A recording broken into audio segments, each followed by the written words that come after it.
Le nom de Jésus, n'est-ce pas? Le nom de Jésus qui change tout. Le Seigneur apporte la paix dans les cœurs, parce que c'est là que le travail doit se faire. C'est là que le travail doit se faire. On regarde ce qui se passe dans le monde, on parle des troubles en Haïti. On voit la guerre au Moyen-Orient, en Ukraine et en Russie. On voit les troubles et la guerre civile au Myanmar, et la liste pourrait s'allonger. On demande au Seigneur, on prie que le Seigneur vienne pour instaurer son règne de justice et de paix. Et on aimerait voir ces guerres cesser, on aimerait voir les hommes déposer les armes. Mais on est conscient que sans une transformation intérieure, une paix extérieure est impossible. Donc c'est vers ce Dieu de paix que nous voulons nous adresser ce matin. Prions.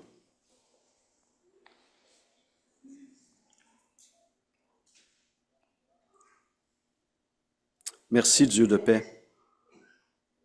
Merci de t'être révélé à Yves et à Guylaine, d'avoir montré que c'est toi qui sais amener la paix dans les pensées, dans les cœurs, dans les esprits. Et malgré cette résistance qui a duré si longtemps, tu as été victorieux. Seigneur, merci, tu es le plus fort. Tu es le meilleur. Et on se réjouit, on anticipe ces prochains témoignages où nous aurons la joie de voir ton action dans la vie de tant de personnes. Tu conduis à toi-même de toutes sortes de façons, mais tu conduis à la bonne place, à la bonne personne. Merci pour ta paix. Mais Seigneur, on voit autour de nous tellement de gens qui rejettent cette paix. On aimerait trouver des solutions et on se tourne vers la politique ou vers l'économie ou vers la puissance militaire, mais Seigneur, on sait qu'au fond de nous-mêmes, le problème est dans notre cœur. Seigneur, ouvre les yeux, s'il te plaît, de ces leaders, de ces populations, qu'ils réalisent l'échec de leur propre démarche et leurs besoins profonds du seul et vrai Sauveur Jésus-Christ, s'il te plaît. Mais on te prie encore ce matin pour la paix au Moyen-Orient, pour la paix en Ukraine, pour la paix au Myanmar, pour la paix en Haïti et dans tellement d'autres pays. Mais nous prions encore et toujours que ton règne vienne et que ta volonté soit faite sur la terre comme au ciel. Merci Seigneur, parce que nous avons l'assurance qu'un jour, tu feras cesser tous les combats, intérieurs et extérieurs. Et maintenant, nous voulons nous laisser transformer par ta parole, parole vivante, puissante et efficace. Cette parole par laquelle la vie a été communiquée, découverte et nourrie. À toi la gloire pour toutes ces choses. Amen.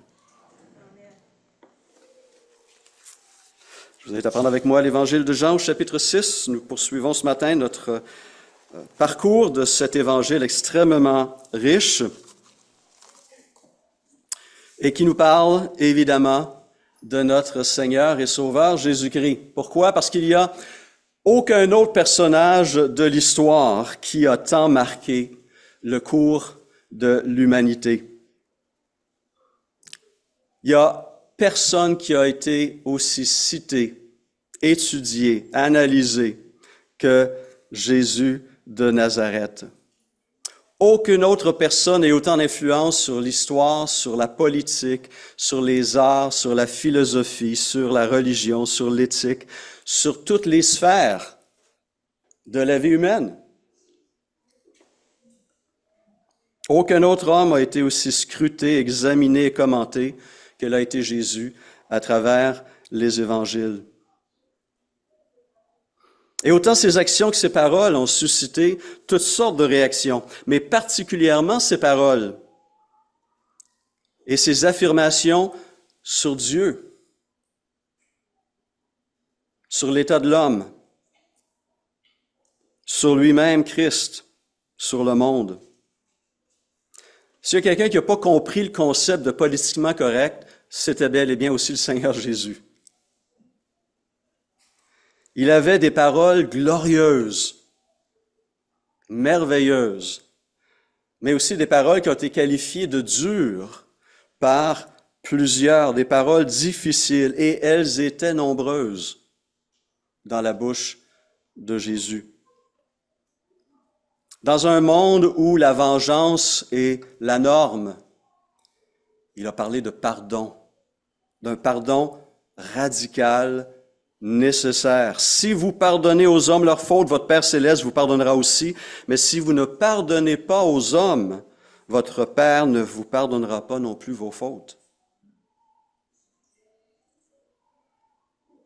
Il a parlé de pureté dans un monde où la pornographie est si accessible. Ces paroles résonnent encore aujourd'hui. Quiconque regarde une femme pour la convoiter a déjà commis un adultère avec elle dans son cœur. Ou sa perception, sa position sur le mariage et sur le divorce. Lorsqu'il a dit en Matthieu 19, « Moi, je vous dis que celui qui renvoie sa femme, sauf pour cause d'infidélité, qui en épouse une autre, commet un adultère, et celui qui épouse une femme divorcée commet un adultère. » Quelle a été la réaction de ses propres disciples?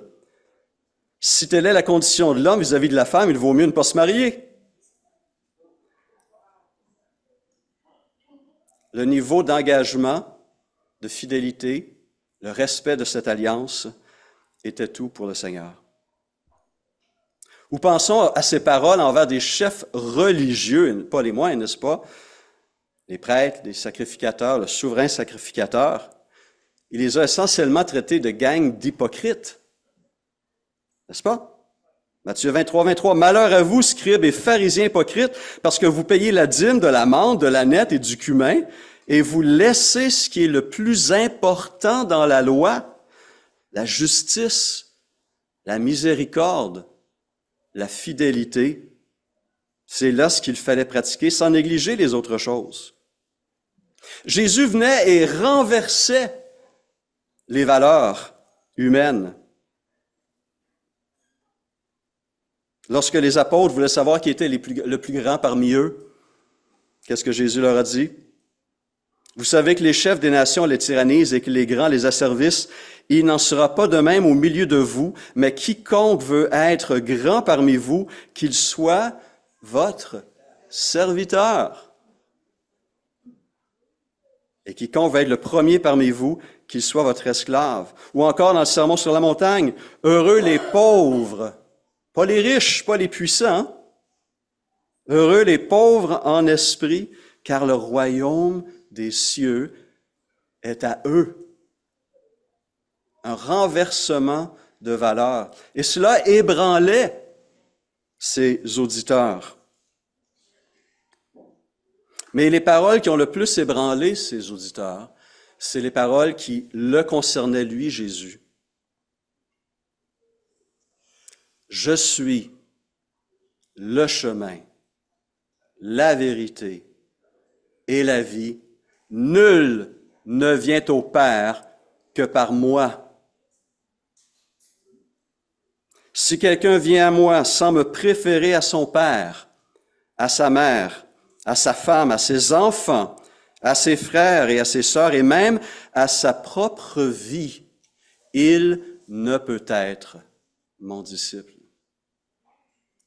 Et ces paroles sont nombreuses. Et elles sont dures parce qu'elles nous forcent à réfléchir. Elles nous amènent à questionner nos assurances, nos certitudes, nos valeurs, notre vision du monde, de nous-mêmes et de Dieu. Et dans ce chapitre 6 que nous avons vu au cours des dernières semaines, nous trouvons plusieurs de ces paroles dures. En fait, l'expression « parole dure » trouve son origine dans la bouche de ses soi-disant disciples. Lorsqu'il disait au chapitre 6, verset 51, « Je suis le pain vivant descendu du ciel. Si quelqu'un mange ce pain, il vivra éternellement. » Et le pain que je donnerai, c'est mon corps, que je donnerai pour la vie du monde. En vérité, je vous le dis, si vous ne mangez pas le corps du Fils de l'homme, et si vous ne buvez pas son sang, vous n'avez pas la vie en vous-même. Celui qui mange mon corps et qui boit mon sang a la vie éternelle, et moi, je le ressusciterai le dernier jour. En effet, mon corps est vraiment une nourriture et mon sang est vraiment une boisson. Celui qui mange mon corps et qui boit mon sang demeure en moi, et moi, je demeure en lui. Tout comme le Père qui est vivant m'a envoyé et que je vis grâce au Père, ainsi celui qui me mange vivra grâce à moi. Pour expérimenter la vraie vie, la vie éternelle, nous avons besoin de Christ, de le recevoir comme une nourriture spirituelle. J'ai besoin de Jésus en moi. Confronté à des paroles comme celle-ci, dans le contexte, ça suit le miracle, la multiplication des pains, où les Juifs faisaient référence à Moïse qui avait nourri le peuple pendant 40 ans dans le désert, à chaque jour, à travers la manne. Hein? Et Jésus venait d'exercer ce plus grand des miracles qui a été repris par les 4 évangélistes. Jésus dit, cette nourriture est bonne pour le corps, mais ceux qui ont mangé la manne et ceux qui viennent de manger cette nourriture matérielle vont mourir. Moi, je vous offre une nourriture qui est bien plus nourrissante et vivifiante, ma vie. Et on a donc une réaction, 2 réactions possibles que l'on retrouve dans notre passage d'aujourd'hui en Jean 6, à partir du verset 60. Jean 6, 60.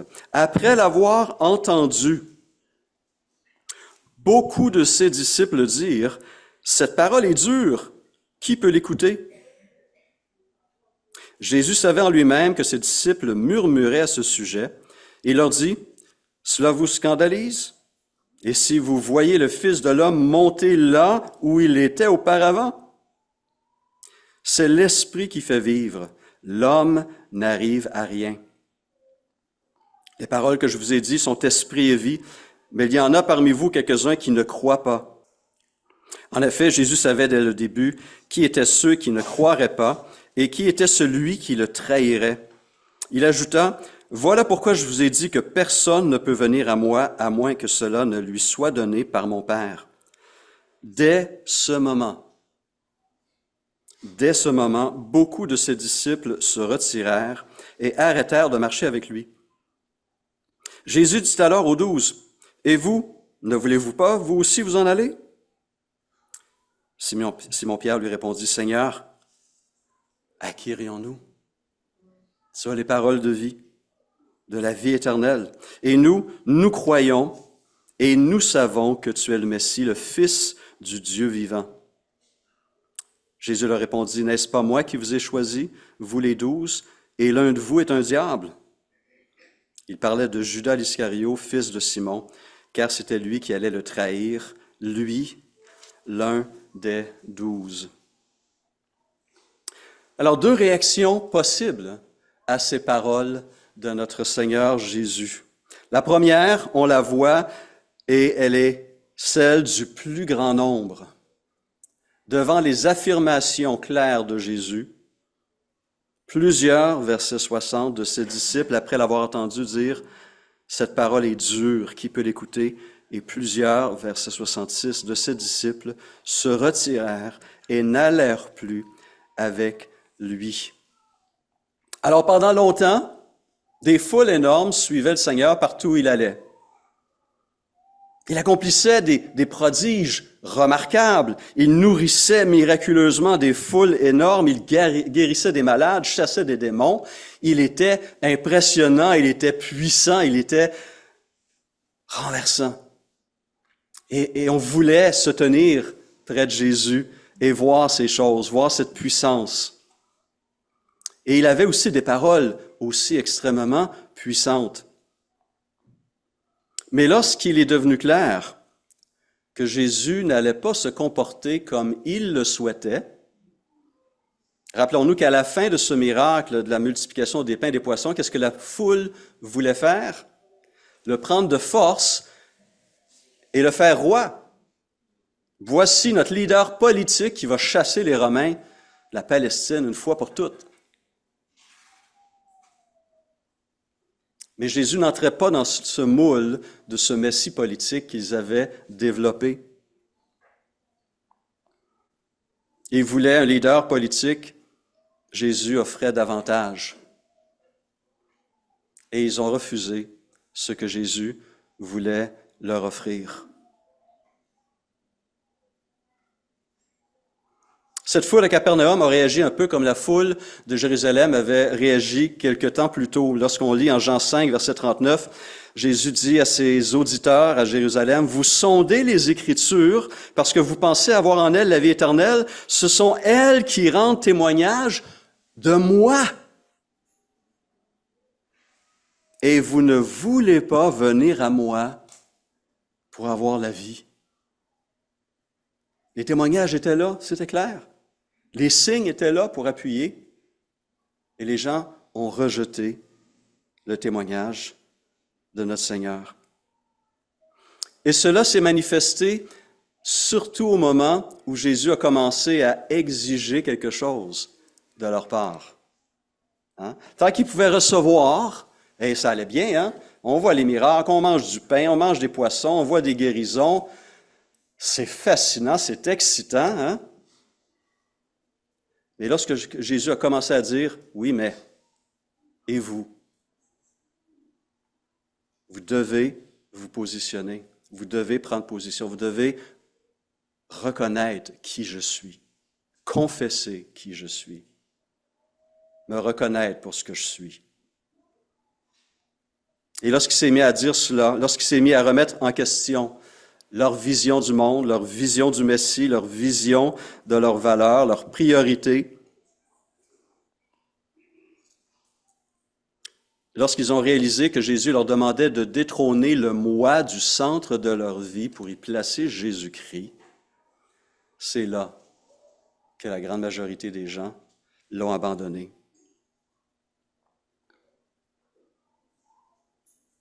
Mais c'est pourtant la chose à faire. C'est la chose incontournable à faire. L'apôtre Paul le dira plus tard dans son épître aux Romains, « Si tu confesses de ta bouche le Seigneur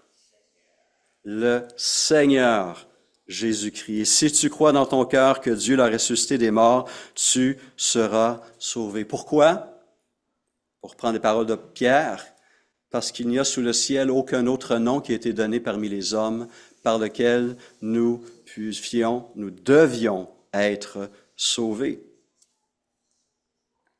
La grande majorité des gens qui ont entendu ce message, qui ont entendu cet appel, l'ont refusé et ont quitté Jésus.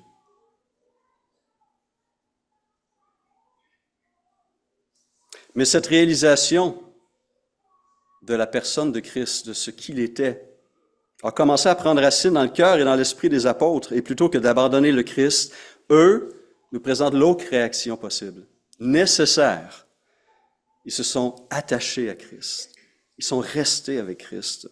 Jésus dit donc aux 12, « Et vous, ne voulez-vous pas, vous aussi, vous en aller? » Simon-Pierre lui répondit, « Seigneur, à qui irions-nous? Tu as les paroles de la vie éternelle.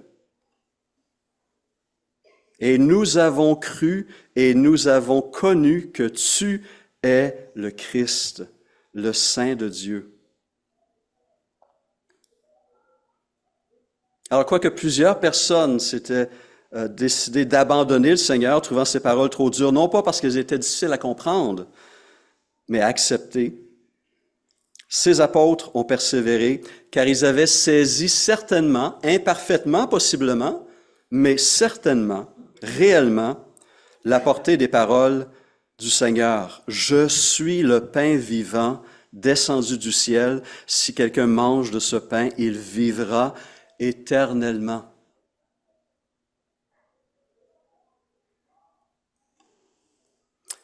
Et tout au long de l'histoire d'Israël et dans le message et le ministère de notre Seigneur Jésus, on est amené à prendre position. Je ne peux pas ne pas prendre position vis-à-vis la personne de Jésus-Christ.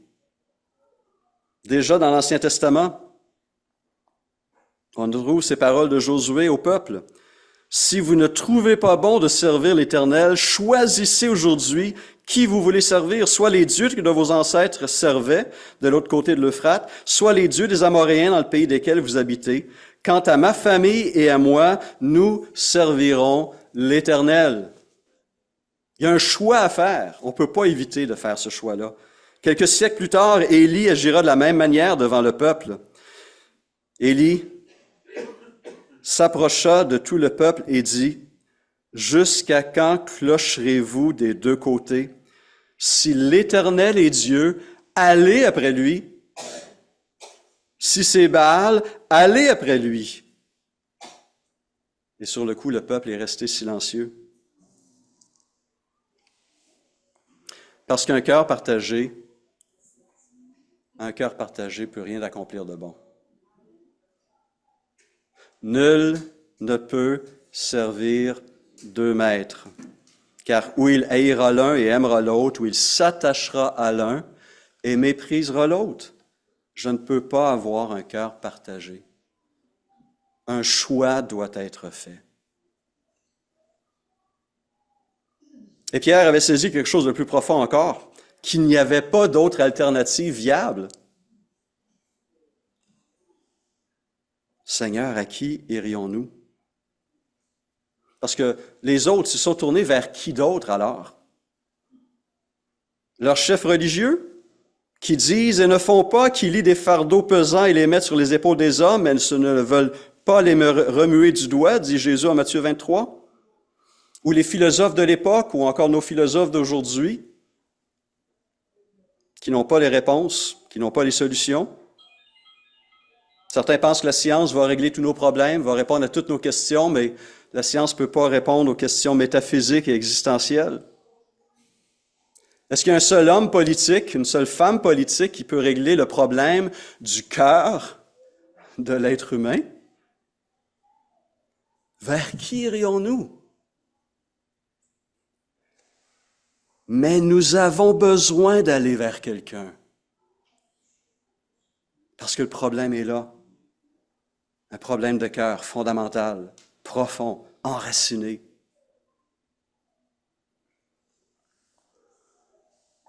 Et si on regarde notre propre vie, dans tellement de domaines, on réalise nos propres limites et notre besoin d'aller vers d'autres personnes, n'est-ce pas?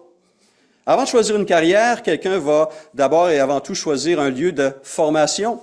Il va choisir son cégep ou son université. Il va choisir des professeurs qui ont une réputation et il va se mettre à leurs pieds.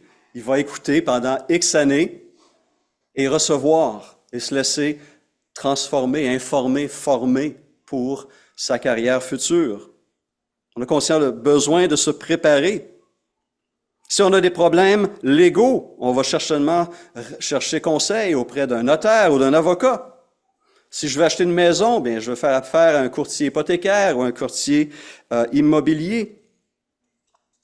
Si j'ai des problèmes de santé, j'espère avoir accès à un spécialiste de la santé compétent. Même pour m'acheter une voiture. Hein? Je vais chercher, je vais fouiller dans les guides, je vais aller sur des sites spécialisés. Je vais demander conseil à ceux qui conduisent le modèle que je considère. Je demande conseil, je regarde à gauche et à droite. J'ai besoin d'aide dans ces domaines aussi simples. Mais ce dont nous parlons ce matin, c'est bien plus que la sélection d'un modèle de voiture, l'achat d'une maison ou le choix d'une carrière. On parle d'un problème qui nous touche tous, au plus profond de notre être, et de notre incapacité à le régler par nous-mêmes.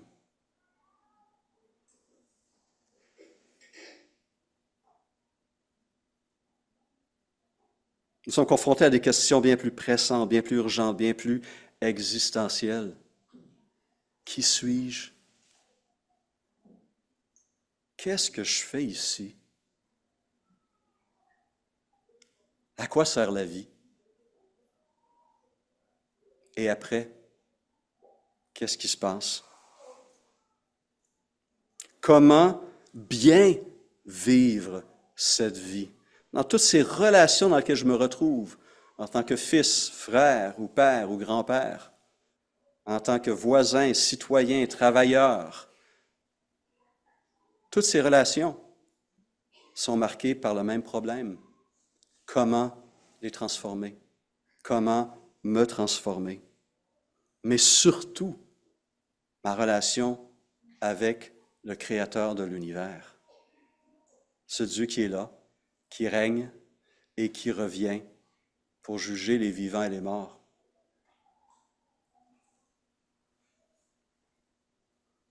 C'est pourquoi la réaction de Pierre trouve encore un écho aujourd'hui, n'est-ce pas? Elle reflète un cœur qui aspire à des certitudes, à la vérité, à des réponses solides. Dans un monde, on l'a souligné tantôt, qui nous remplit de toutes sortes de distractions et de voix discordantes, qui nous tiraille à gauche et à droite, qui nous égare plutôt qu'il nous oriente dans la bonne voie, qui nous laisse vides intérieurement au lieu de nous combler, Jésus déclare ceci. « Moi, je suis venu afin que les hommes aient la vie, une vie abondante. » La réponse est là, la solution existe. Et donc, la réaction de Pierre est tout à fait appropriée. Vers qui d'autre irions-nous? Car toi seul as les paroles de la vie éternelle. Et ces paroles sont bien plus qu'un simple enseignement moral, quoique il est important d'avoir une vision claire de la nature humaine et de sa place dans le monde. Ces paroles étaient vivantes, puissantes, vivifiantes, transformatrices, libératrices. Et on a encore besoin de les entendre et les voir agir dans notre vie. Et les ayant reçus par la foi, nous avons été régénérés, écrit 1 Pierre 1, 23, non par une semence corruptible, mais par une semence incorruptible, par la parole vivante et permanente de Dieu. Et donc la réponse était claire aux yeux de Pierre et des apôtres. Personne d'autre que Jésus ne pouvait leur dire la pure vérité et les conduire dans des voies de justice, de vérité et de paix. Le Messie, dont la venue avait été annoncée par les prophètes et attendu avec impatience, était finalement arrivé en la personne de Jésus-Christ.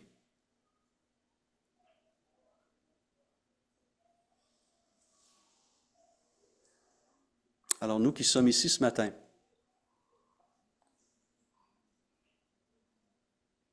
nous ceux qui écoutent ce message, la question est incontournable. Nous sommes-nous positionnés vis-à-vis de la personne, la vie, la mort, la résurrection de Jésus de Nazareth? Est-ce que je l'ai reconnu comme étant celui qui a les paroles de vie, celui qui donne la vie, celui qui est mort pour que je puisse vivre et être restauré dans ma relation avec mon Créateur? L'auteur de l'Épître aux Hébreux écrit, « En effet, cette bonne nouvelle nous a été annoncée aussi bien qu'à eux, mais la parole qu'ils ont entendue ne leur a servi à rien parce qu'ils n'étaient pas unis dans la foi à ceux qui ont écouté. Quant à nous qui avons cru, nous entrons dans le repos. » Croyons-nous que Jésus est le Saint de Dieu, le Messie promis, le Rédempteur du monde, le Maître et le Roi des rois?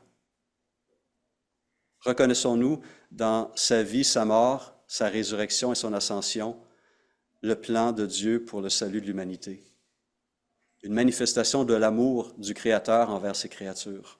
Une invitation à rentrer en relation avec lui. C'est la question la plus importante qu'un être humain aura à se poser. Et si on a répondu par l'affirmative, comment est-ce que j'approfondis ma marche avec ce Dieu?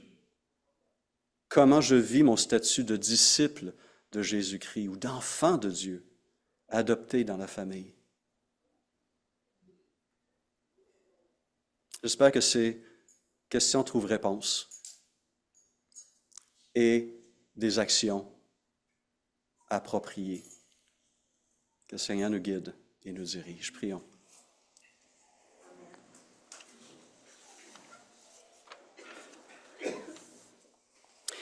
Seigneur Jésus, nous reconnaissons ce matin, parce que tu as rendu cela possible, en ouvrant notre cœur et notre intelligence, que tu es la source de la vie éternelle. Mais même si on l'a reconnu, Seigneur, on réalise qu'on est encore distrait par tant de choses qui veulent notre temps, notre énergie mentale et spirituelle, et des choses qui souvent nous gardent éloignés de toi. Seigneur Jésus, aide-nous à te désirer davantage. Nous désirons te désirer davantage. Nous savons que nous devons te rechercher de tout notre cœur, de toute notre âme, de toute notre pensée, de toute notre force. Mais on confesse, Seigneur, qu'on manque souvent à cela. Nous te demandons pardon. Mais à nouveau ce matin, nous voulons nous placer devant toi. À nouveau ce matin, nous voulons reconnaître que tu es le roi des rois et le Seigneur des seigneurs. C'est toi qui as les paroles de la vie éternelle, c'est toi qui es la vie éternelle. Et à nouveau, Seigneur, nous voulons confesser ces choses et t'inviter à nouveau à prendre le contrôle de nos pensées, de notre cœur, de notre volonté, pour l'accomplissement de ta volonté, qui est bonne, agréable et parfaite. Donne-nous courage, donne-nous sagesse, donne-nous persévérance, s'il te plaît, pour marcher dans les voies que tu as déjà préparées d'avance pour nous. Et merci pour l'assurance que nous avons que tu vas nous conduire fidèlement jusqu'à bon port. Gloire à toi. Amen.